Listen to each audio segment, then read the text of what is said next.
કરું કે જેથી કરીને ઘરમાં કોઈને ખ્યાલ ના આવે. અને જો આ ભાંડો ઘરમાં ફૂટશે ને એટલે નક્કી આ બધા લોકો ઘોડો થઈ જશે. ના, કોઈક તો બાનું બતાવવું પડશે કે જેથી કરીને ઘરે પણ રહી શકાય અને ઓફિસે જવું પણ ના પડે. આઈડિયા, એક કામ કરું છું, આજે બીમારીનું નાટક કરી દઉં. બીમાર છું એ હિસાબે ટાઈમ પણ મળી જશે અને કોઈ ફોર્સ પણ નહીં કરે. બરાબર છે, એમ જ કરું છું. દેવાંગ, હા, દેવાંગ, લે બોલ. આ શું? આ તૈયાર થઈને કોણ સૂઈ છે? ચલો ફટાફટ ઊભા થાવ, તમારું ટિફિન પણ બની ગયું હશે. દામિની, જો ખબર નથી કે શું થઈ રહ્યું છે. અચાનક ચક્કર બહુ આવે છે અને હાથ પગમાં કમજોરી જેવું આવી ગયું છે. ના ના, તાવ તો તાવ નથી. જેવું નથી, પણ ચક્કર શેના આવે છે સમજાતું નથી. પણ દેવાંગ, અચાનક શું થઈ ગયું? હમણાં તો જાગ્યા ત્યારે બધું બરાબર હતું ને. આ તમે ઓફિસે જવા માટે નાઈ લીધું, ફ્રેશ થઈ ગયા, અચાનક હા, તૈયાર પણ થઈ ગયો, જવા માટે નીકળતો હતો અને ખબર નહીં કેમ ચક્કર આવવા લાગ્યા અને આંખે ગભરામણ જેવું થાય છે. હા, જરા જરા એવું અંદરથી થઈ રહ્યું છે. એસી ફૂલ કરી દઉં? ઊભા રહો. રિમોટ. ના ના, એસીની કોઈ જરૂર નથી. એસી કરીશ ને તો વધારે કદાચ ઠંડી પણ લાગી શકે. દેવાંગ, આમાં તમારો કોઈ વાંક નથી. બીમાર તો પડો જ ને. કેટલું કામ કરો છો? આ રાત્રે 2 વાગ્યા સુધી શું કરતા હતા? નગરું બક બક બક બક કરતા હતા કે ગુણ ગુણ? કઈ સમજાતું નહોતું મને. શું વિચારતા હતા એટલું બધું? અને ઓફિસનું કામ છે ને ઓછું કરો. આ તમે અને મોટા ભાઈ, આ બંને છે ને ઓફિસના કામમાં એટલા પાગલ થઈ ગયા છો ને કે પોતાના તબિયતનું ધ્યાન નથી રાખતા. સાચી વાત છે તારી. કઈ નહીં, હવે અત્યારમાં તો મજા જેવું નથી એટલે હું લગભગ ઓફિસે તો નહીં જ જઈ શકું. કઈ વાંધો નહીં, તમે આરામ કરો. એક કામ કરો ને, આપણે છે ને દવાખાને જઈ આવીએ. પછી તમે આખો દિવસ આરામ કરજો, દવા લઈને આરામ કરશો ને તો વધારે સારું રહેશે. ચાલો. અત્યારે ક્યાંય નથી જવું. જો ચક્કર આવી રહ્યા છે ને કદાચ રસ્તામાં કંઈ વધશે એના કરતા એક કામ કર ને. અરે પણ મોટા ભાઈ પણ ઘરે જશે હજુ તો. તમારા લોકોનો ઓફિસ જવાનો ટાઈમ નથી થયો ના ને, ના, તો એમને વાત કરીએ, લઈ જશે. મોટા ભાઈને કંઈ વાત નહીં કરતી. બિચારાને એમને ટેન્શન થશે ને. ખાલી ખોટા એ પણ કહે છે કે ચાલ દવાખાને અને એમને પણ રજા રાખવી પડશે. હું છું ને, હું મારી રીતે જો અહીં સારું થાય એવું લાગે ને તો હું દવાખાને જઈ આવીશ. સારું, ધ્યાન રાખજો. અને હવે છે ને તમારે નહીં, મારે ધ્યાન રાખવાનું છે. આ તમે કામ કરતા હોય ને એટલે મારે બંધ કરાવી દેવું છે. જ્યારે જો ત્યારે બસ કામ કામ ને કામ. અમે કોઈ તો દેખાતા જ નથી તમને.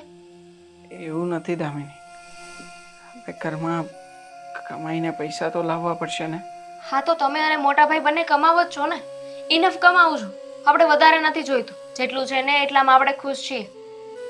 હા, પણ એમ છતાંય જવાબદારી છે મારી કે આ ઘરમાં થોડા ઘણા જે કંઈ પણ કમાઈ શકું એટલા રૂપિયા આપી શકું. સારું, તમે હવે આરામ કરો. હા, હું આવું છું. એકવાર રસોડામાં આંટો માર્યો. હા, પણ એક કામ કરજે ને, 1 ગ્લાસ લીંબુ શરબત બની શકે તો પહેલા આપજે ને. એ કઈ કહેવાની વાત છે? ખબર છે મને.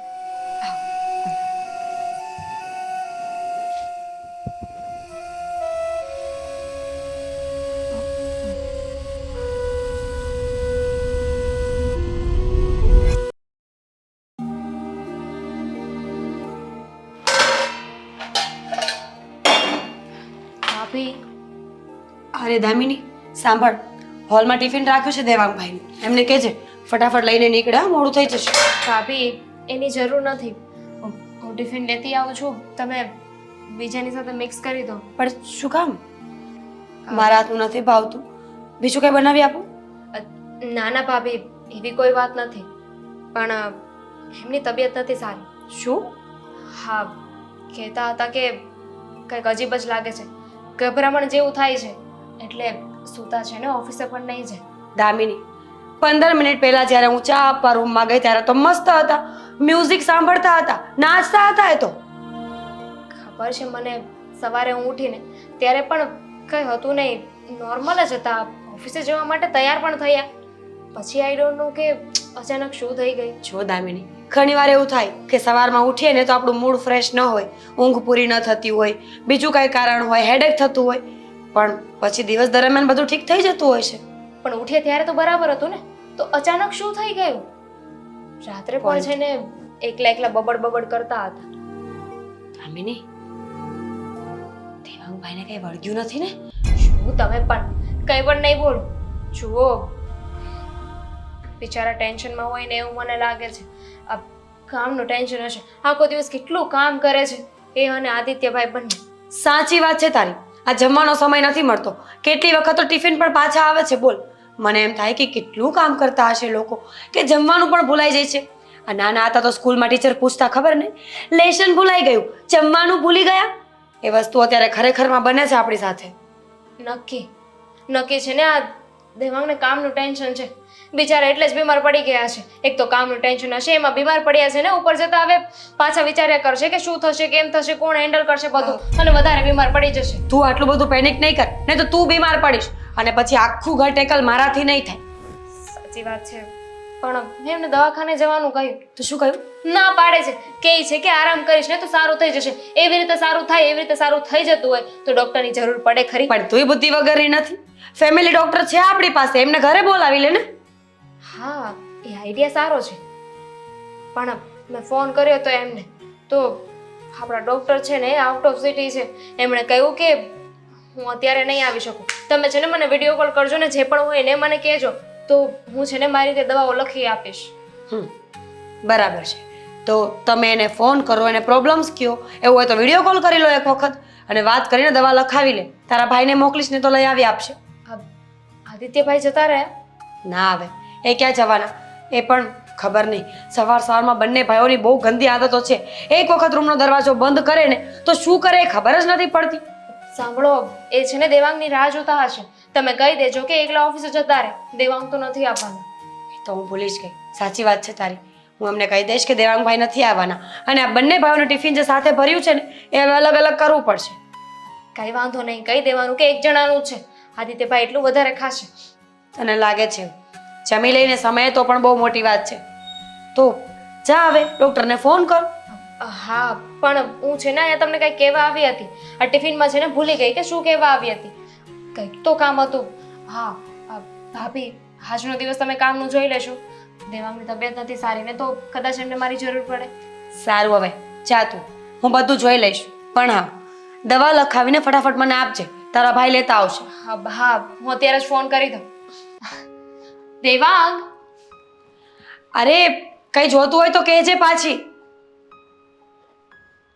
અચાનક શું થયું હશે? સવારમાં તો કૂદકા મારતા હતા, એમ કે જાણે પોતે જ મોટા સિંગર હોય.